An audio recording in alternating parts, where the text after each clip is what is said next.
പരാമർശിക്കുന്നുണ്ട് ഇതില്. ഋഗ്വേദം, സാമവേദം, യജുർവേദം, അഥർവവേദം എന്നിങ്ങനെയുള്ള വേദങ്ങളെ കുറിച്ച് പറയുന്നുണ്ട്. അതേപോലെ സയൻസിനെ കുറിച്ച് പറയുന്നുണ്ട്. അതായത് സയൻസിൽ എങ്ങനെയാണ് ഇന്ത്യൻ നോളജ് സിസ്റ്റം കോൺട്രിബ്യൂഷൻ എങ്ങനെയാണെന്നുള്ളത് പറയുന്നുണ്ട്. പിന്നെ അതേപോലെ മെഡിസിനിൽ എങ്ങനെയാണ്, ആർട്ട് ആൻഡ് ലിറ്ററേച്ചറിൽ എങ്ങനെയാണ്, ഇങ്ങനെ ഓരോ വിഷയങ്ങളിലും ഇതിന്റെ കോൺട്രിബ്യൂഷൻ എത്രത്തോളം ആണെന്നുള്ളതാണ് ഇവിടെ പറയുന്നത്.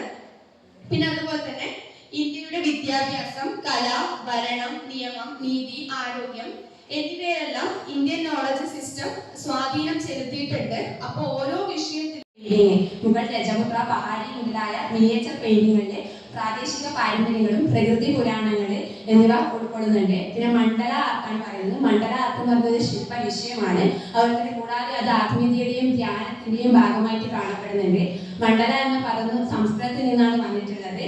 അതിന്റെ അർത്ഥം എന്ന് പറയുന്നത് ചക്രം അഥവാ വൃത്തം എന്നാണ്. നമുക്ക് അക്യുമുലേറ്റ് ചെയ്യാൻ പറ്റിയിട്ടുണ്ട്. ഇങ്ങനെയുള്ള നോളജ് എങ്ങനെയാണ് സയൻസിൽ, ഇങ്ങനെയുള്ള സയന്റിഫിക് ആയിട്ട് നോളജ് എങ്ങനെയാണ് ഗ്ലോബലി നമുക്ക് ഇപ്പോൾ യൂസ് ചെയ്യാൻ പറ്റുന്നത്, എങ്ങനെയാണ് ഇന്റഗ്രേറ്റഡ് ആവുന്നത് എന്നുള്ളതാണ് നമ്മളിത് നോക്കാൻ പോകുന്നത്.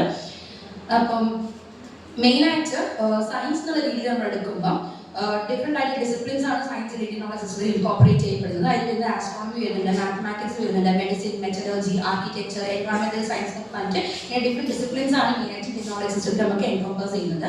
മെയിനായിട്ട് നമ്മളിപ്പം ജയലക്ഷ്മി പറഞ്ഞ പോലെ കുറെ നമുക്ക് വേദങ്ങളും സൂത്രങ്ങളൊക്കെ ഉണ്ട്. അപ്പം ഇതൊക്കെ തന്നെയാണ് ഈ സയൻസിലെ നോളജ്, സയന്റിഫിക് ഇൻഫർമേഷൻ എന്ന് പറയുന്നതൊക്കെ ഇന്റഗ്രേറ്റ് ചെയ്ത് thousands of years in the Indian subcontinent,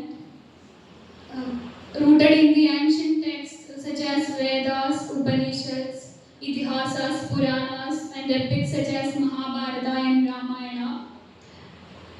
Indian knowledge system encompasses various disciplines such as mathematics, linguistics, logistics, and Ayurveda, yoga, etc.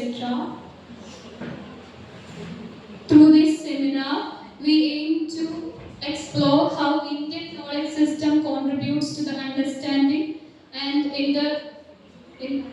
interpretation of English literature, showcasing the പക്ഷേ അത് എത്രത്തോളം രണ്ടും കൂടി നിങ്ങൾ ചെയ്യിപ്പിക്കാൻ പറ്റും എന്നുള്ളത് ഒരു എങ്ങനെയാണെന്നുള്ളത് നമുക്ക് ഒരു സംശയമുള്ള കാര്യമാണ് വായിക്കുന്ന സമയത്ത്. കാരണം ഇത്രയും കാര്യങ്ങൾ ഉൾക്കൊള്ളിച്ചുകൊണ്ട് ഫെബ്രുവരി 17 ഇന്റർവ്യൂവിൽ ത്രോ ബോൾ കോമ്പറ്റീഷൻ നടത്താൻ പോകും. Throw ball